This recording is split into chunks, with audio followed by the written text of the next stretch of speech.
नमस्कार, आप देख रहे हैं एएनबी न्यूज और मैं आपके साथ सलोनी मलिक। खबर दोपहर में आपका स्वागत है। ग्रुप ऑफ मिनिस्टर्स देश भर में कोरोना से पैदा हुई स्थिति में यात्री ट्रेनें शुरू करने के पक्ष में नहीं है। मंत्रियों का मानना है कि इस दौरान ट्रेनों में सोशल डिस्टेंसिंग का कड़ाई से पालन संभव नहीं है। सूत्रों के मुताबिक एयर इंडिया और प्राइवेट एयरलाइंस को 3 मई को लॉकडाउन खत्म होने के बाद भी बुकिंग न करने को कहा गया है। देश भर में 3 मई तक लॉकडाउन है। इसके बाद भी रेल और हवाई सेवाएं नहीं शुरू होंगी। कोरोना को लेकर शनिवार को रक्षा मंत्री राजनाथ सिंह के नेतृत्व में GOM की 5वीं बैठक हुई। इसके बाद अब इन विषयों पर रिपोर्ट तैयार कर पीएमओ को भेजी गई है। ग्रुप ऑफ मिनिस्टर्स की बैठक में कहा गया है कि इस बारे में स्वास्थ्य मंत्रालय की राय और पीएम मोदी अंतिम फैसला लेंगे। रिपोर्ट के मुताबिक ग्रुप ऑफ मिनिस्टर्स ऐसी स्थिति में यात्री ट्रेनें शुरू करने के पक्ष में नहीं है। मंत्रियों का मानना है कि ट्रेन में सोशल डिस्टेंसिंग का कड़ाई से पालन संभव नहीं है।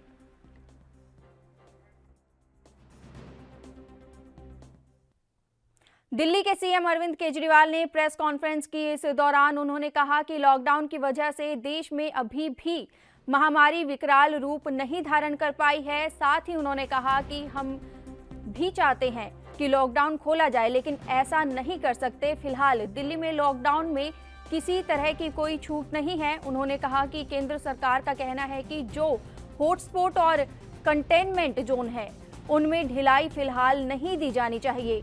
दिल्ली में 11 जिले हॉटस्पॉट घोषित किए गए हैं। दिल्ली में कोरोना तेजी से फैल रहा है। केंद्र सरकार के मुताबिक कंटेनमेंट जोन में ढील नहीं दी जा सकती है। केजरीवाल ने कहा कि कुल 186 केस कोरोना पॉजिटिव निकले। इसमें से किसी में भी कोरोना का कोई लक्षण नहीं मिला है। उन्होंने कहा कि दिल्ली में कोरोना के टेस्ट बढ़ा दिए गए हैं। एक चीज तो यह है कि दिल्ली में कोरोना तेजी से फैल रहा है, पर अभी स्थिति नियंत्रण के बाहर नहीं है। स्थिति नियंत्रण में है। स्थिति चिंताजनक है, पर घबराने की जरूरत नहीं है। अपने को सबको अनुशासन में रह के इसको कंट्रोल करने की जरूरत है। आज दिल्ली में टोटल 1893 केस हैं। मोटा मोटा 1900 मान लो, 1900 केस हैं। 1900 में से 26 आईसीयू में हैं और 6 वेंटिलेटर पे हैं। लगभग 43 लोगों की मौत हो चुकी है। 26 आईसीयू में, 6 वेंटिलेटर पे हैं की ज़रूरत है। हमने निर्णय लिया है अपने दिल्ली वासियों की ज़िंदगी का ख्याल रखते हुए, सबकी सेहत का ख्याल रखते हुए, कि फ़िलहाल लॉकडाउन की शर्तों में कोई ढिलाई नहीं दी जाएगी। 1 हफ्ते के बाद फिर से हम सारे एक्सपर्ट्स के साथ बैठ के, सबके साथ बैठ के इस पे दोबारा इसकी असेसमेंट करेंगे और अगर ज़रूरत पड़ी तो उसके बाद ढिलाई दे सकते हैं। लेकिन फ़िलहाल दिल्ली में किसी तरह की कोई ढिलाई नहीं दी जा रही।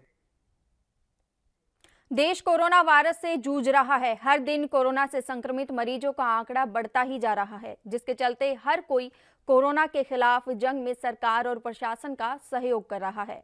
अब इस कड़ी में हरियाणा के सिरसा में इनेलो नेता अभय सिंह चौटाला ने अच्छी पहल की है। आपको बता दें कि अभय सिंह चौटाला ने प्रशासन की मदद की है। उन्होंने जिला प्रशासन को 300 पीपीई किट, 50,000 मास्क सौंपे हैं। साथ ही उन्होंने कहा है कि कोरोना वायरस की जंग में देश के साथ इनेलो खड़ी है। हालांकि इस दौरान भी उन्होंने प्रदेश सरकार पर निशाना साधा। सबसे बड़ी जरूरत जो है वो पीपी किट की है, और पीपी किट की बड़ी दिक्कतें थी पहले। अब तो आई है कुछ हॉस्पिटल्स के अंदर, लेकिन शुरू में इसकी दिक्कत थी।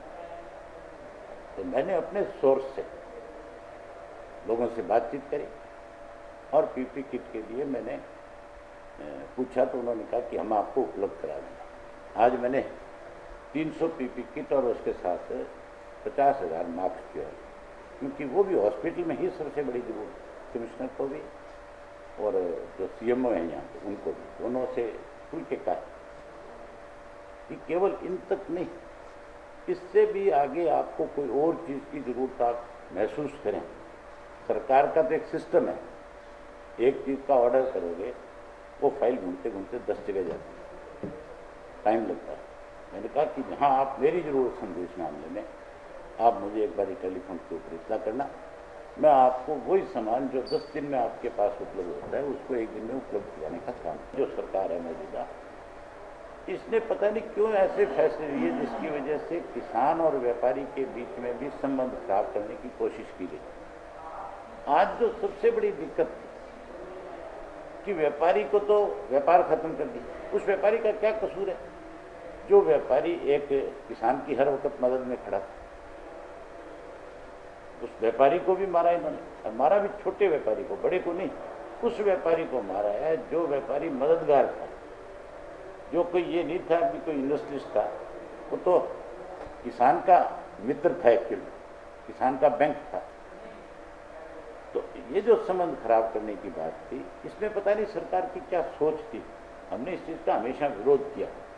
हमने कहा कि ऑनलाइन नहीं होनी चाहिए। हमने ये भी कहा कि ये जो पर्चियां काटी जाती है गेट के ऊपर, ये भी गलत है तुम्हारी। इसलिए आज भी मैं सरकार को आपके माध्यम से कहना चाहता हूं कि उस व्यापारी को विश्वास करो और उस व्यापारी को इस बात की छूट दो आप कि आप सरसों की खरीद कर लो। अब तो कोई बाहर से सरसों आ ही नहीं सकती, चारों तरफ से तो सब कुछ बंद है, सील है, कोई ट्राली नहीं आ सकती। अब तो जो यहाँ किसान की फसल है वही है। और सरकार कहती है दाना दाना खरीदेंगे, तो फिर उसमें दिक्कत कहाँ है? फिर क्या कैप है 8 क्विंटल की, क्या कैप है 80 किलो की, यहाँ 32-32 किलो भी खरीदिए। फिर कहते हैं हमारे ये कोई ना कोई फॉल्ट था, कंप्यूटर में कोई चीज़ गलत चल गई। अरे जरूरत नहीं इन सब चीज़ों की, आप उस व्यापारी को छूट दे दो, व्यापारी आपको सारी फसल खरीद के दे देगा। अगर कम होगी तो व्यापारी की, ज़्यादा होगी तो आपको उतना पैसा ज़्यादा। कोरोना वायरस का कहर लगातार जारी है। वहीं महाराष्ट्र के कोरोना वायरस के मामले सबसे ज्यादा सामने आए हैं, जिसको लेकर महाराष्ट्र के सीएम उद्धव ठाकरे ने प्रेस कॉन्फ्रेंस की। इस दौरान उन्होंने कहा कि लॉकडाउन के जरिए गैर जरूरी सामान की ऑनलाइन शॉपिंग नहीं होगी।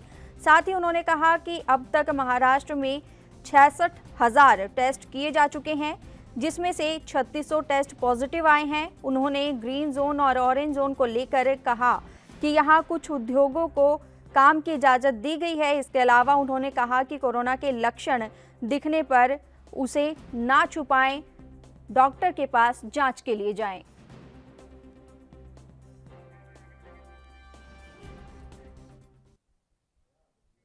मुंबई के धारावी में लोग लॉकडाउन की धज्जियां उड़ाते हुए दिखाई दिए।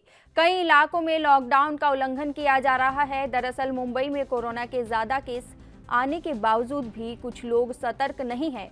धारावी में कई लोग एक साथ बैठे हुए नजर आए। बता दें कि अकेले धारावी में ही अधिकतर कोरोना पेशेंट पाए गए हैं। इसके बावजूद भी सोशल डिस्टेंसिंग का पालन नहीं किया जा रहा है। वहीं दुकानों पर भी काफी भीड़ देखने को मिली। बिना किसी वजह के लोग घर के बाहर घूमते हुए दिखाई दिए।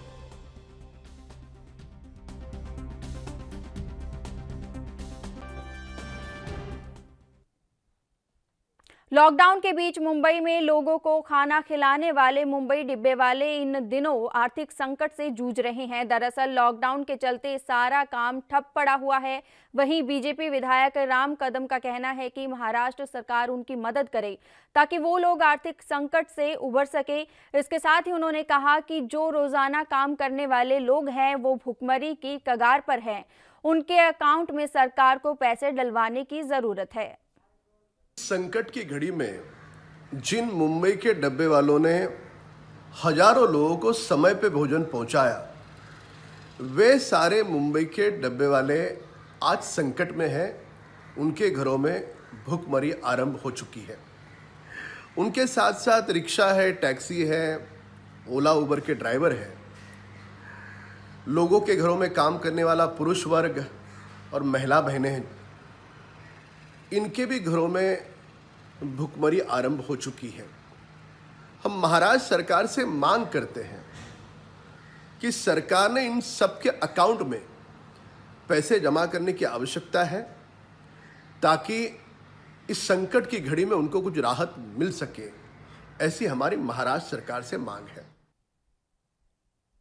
कोरोना संकट को लेकर देश भर में जारी लॉकडाउन का पालन सही तरीके से हो, इसके लिए पुलिस प्रशासन लगातार कोशिश कर रही है। अलग अलग तरीके से लोगों से घरों में रहने और सोशल डिस्टेंसिंग का पालन करने की अपील की जा रही है।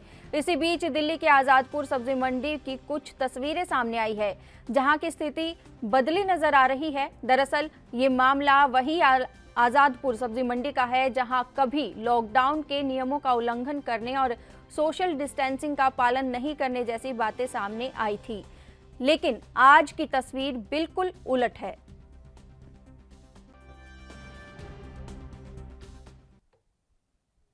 यूपी में कानपुर के किदवई नगर H2 ब्लॉक में कोरोना पॉजिटिव का एक नया केस सामने आया है। बता दें कि चंद्रगंगा अपार्टमेंट में रहने वाले एक व्यक्ति में कोरोना पॉजिटिव होने की पुष्टि हुई है। दरअसल 1 महीने पहले व्यक्ति हांगकांग से वापस आया था। फिलहाल पूरे परिवार को क्वारंटाइन किया गया है। इसके साथ ही पूरे अपार्टमेंट को सील कर दिया गया है। आज कानपुर नगर में एक नया केस आया है, जिसकी जांच प्राइवेट लैब में हुई थी। केस को हम लोगों ने मेडिकल कॉलेज में भर्ती करा दिया है। उसके घर वालों को क्वारंटाइन हाउस मेडिकल कॉलेज में भर्ती कराया गया है, जहां उनकी जांच की जाएगी। इस क्षेत्र का कल से हाउस टू सर्वे होगा और ये नया हॉटस्पॉट एरिया। विश्व धरोहर दिवस के अवसर पर ASI के जरिए राजधानी की 5 ऐतिहासिक धरोहरों कुतुब मीनार, लाल किला, हुमायूं का मकबरा, पुराना किला और सफदरजंग के मकबरे पर दीप प्रज्वलन समारोह का आयोजन किया गया। वहीं कुतुब मीनार कुतुब परिसर की ओर से CSHP पब्लिक स्कूल और ASPAM स्कॉटिश स्कूल के करीब 300 छात्रों के साथ शिक्षकों को वेबिनार के जरिए ऐतिहासिक धरोहरों को बचाने की शपथ दिलवाई गई। जैसे वर्ल्ड हेरिटेज डे है, सब जानते हैं कि हर साल हम वर्ल्ड हेरिटेज डे में स्कूल्स के बच्चों को सब ऑर्गेनाइज करते थे, मगर ड्यू टू कोरोना वायरस इस समय हम कर नहीं सकते थे। हमारे जो वॉरियर्स हैं, कोरोना वॉरियर्स हैं, जितना हमारा पुलिस स्टाफ है, मेडिकल स्टाफ है, उनको सपोर्ट देने के लिए, उनको सपोर्ट करने के लिए हमने ये दिया प्रज्वलन का प्रोग्राम रखा है। ये हमारे कुतुब मीनार में, लाल किला में, हुमायूं टॉम्ब में हम लोगों ने तीनों जगह में करा है कि जो आज समय इतना मेहनत का काम कर रहे हैं उनको सपोर्ट करने। लॉकडाउन के चलते हरियाणा के सरकारी स्कूलों में 1ली से 12वीं कक्षा तक के छात्रों को परिस्थितियां सामान्य होने तक ऑनलाइन पढ़ाई करवाई जा रही है। बता दें कि अध्यापक छात्रों को फोन और व्हाट्सएप की मदद से पढ़ा रहे हैं। वहीं छात्रों का कहना है कि उन्हें पढ़ने में काफ़ी परेशानियों का सामना करना पड़ रहा है। छात्रों ने कहा कि उन्हें डेटा के साथ साथ नेटवर्क की भी दिक्कतें हो रही है। वहीं संवाददाता ने छात्रों और परिजनों से खास बातचीत की। कोरोना वायरस और लॉकडाउन के चलते जहां पर सब कुछ बंद है, वहीं हरियाणा सरकार और शिक्षा विभाग द्वारा जो है बच्चों की पढ़ाई के लिए एक अहम कदम उठाया गया है, जिसमें कि जो ऑनलाइन शिक्षा है बच्चों को दी जा रही है। जो उनके टीचर हैं जो वीडियो बनाकर उनको उनके मोबाइल पर भेज रहे हैं। हालांकि कुछ हमारे साथ बच्चे जुड़े हुए हैं जो हरियाणा शिक्षा बोर्ड में विद्यार्थी है, उनसे जानते हैं क्या कुछ कहना चाहेंगे, वो उनको क्या कुछ दिक्कत आ रही है, क्या समस्या आ रही है। आप देख भी सकते हैं तस्वीरों में किस तरह से वो अपनी पढ़ाई यहाँ पर करते हुए नजर आ रहा है। हालांकि इनके पास जो है फ़ोन सिर्फ एक ही है, एक फ़ोन से ये दोनों बच्चे किस तरह से पढ़ाई करेंगे, इनसे जानते हैं क्या कुछ इनका कहना है। नवीश, मैं ये कहना चाहता हूँ कि लॉकडाउन में फ़ोन में की स्टोरेज भर जाती है, वीडियो जितनी आती है कि नेट भी कंज्यूम हो जाता है सारा। और ये कहना चाहता हूँ कि पढ़ाई भी ऑनलाइन होती है, लेकिन डायरेक्ट होती है तो अच्छा लगता है और एक्सपीरियंस भी बढ़ता है। सेहत, आँखों की रोशनी भी दर्द होता है, रोशनी में प्रभाव पड़ता है। वो चैनल तो अब तक आई नहीं टीवी पे। तो कुछ और विद्यार्थी जुड़े हुए हैं, आपका क्या कहना है, क्या कुछ कहना चाहेंगे?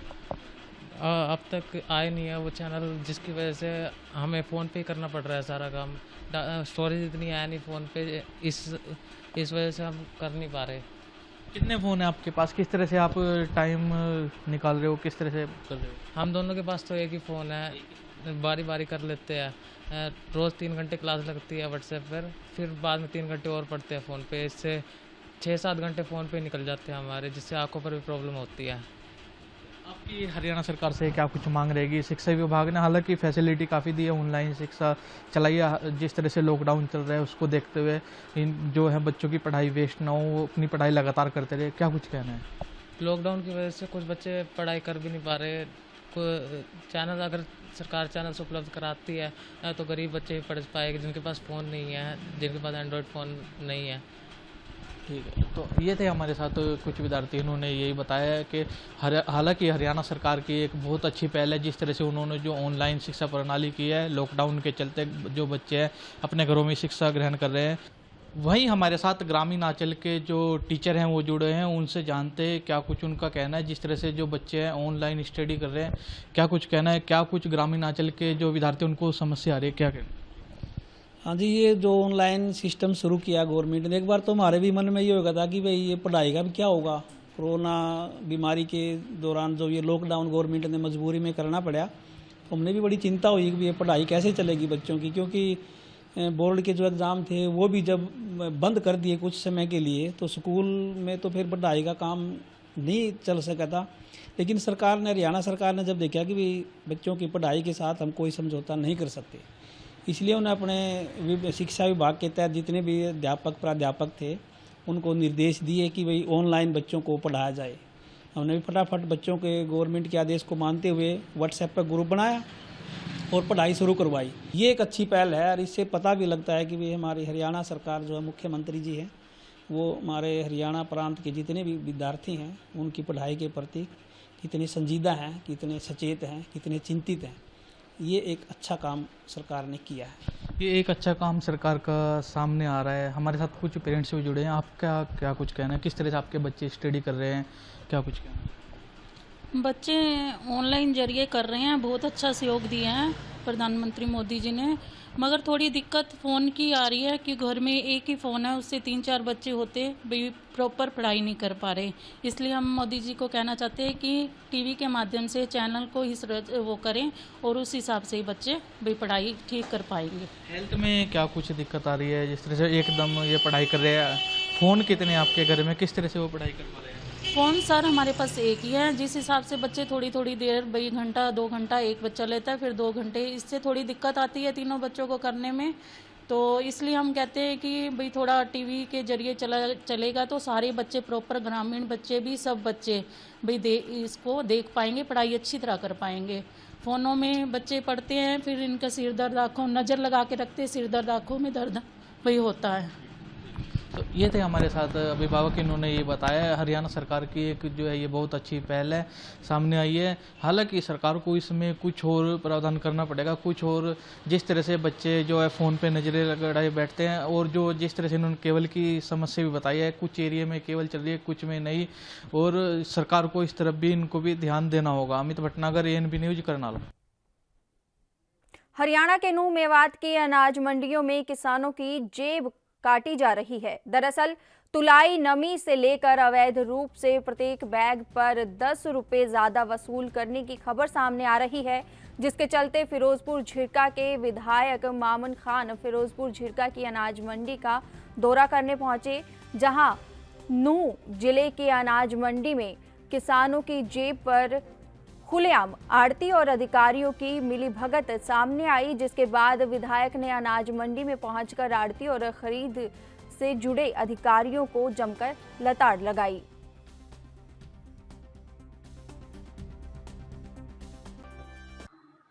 ये हमारी फिरोजपुर झिरका की अनाज मंडी में जो सरसों की खरीद थी, काफ़ी सालों बाद 15 तारीख से सरकार ने शुरू की थी, जिसके लिए मैं सरकार के अधिकारियों पर गया।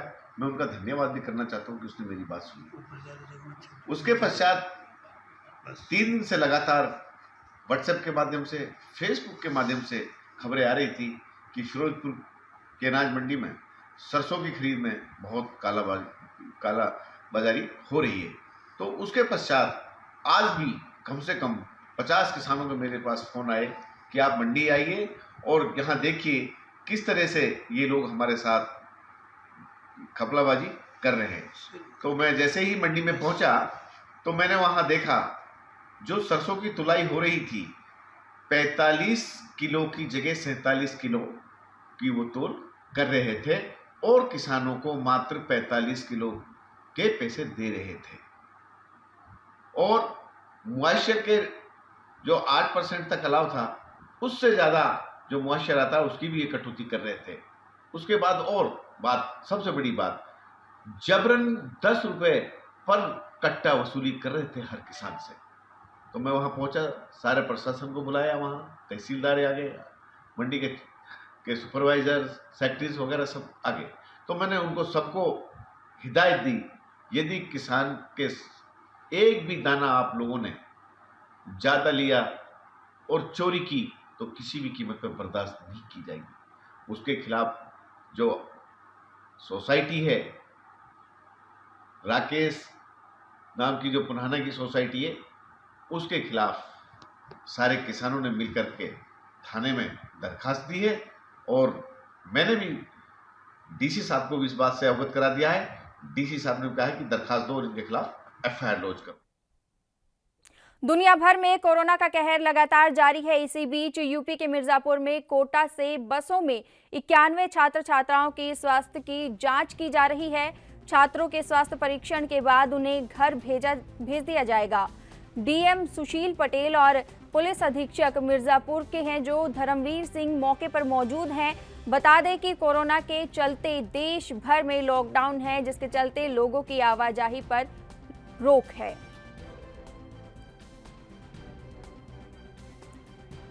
खबर दोपहर में इतना ही। देश और दुनिया की तमाम खबरों के लिए बने रहिए एएनबी न्यूज़ के साथ। नमस्कार।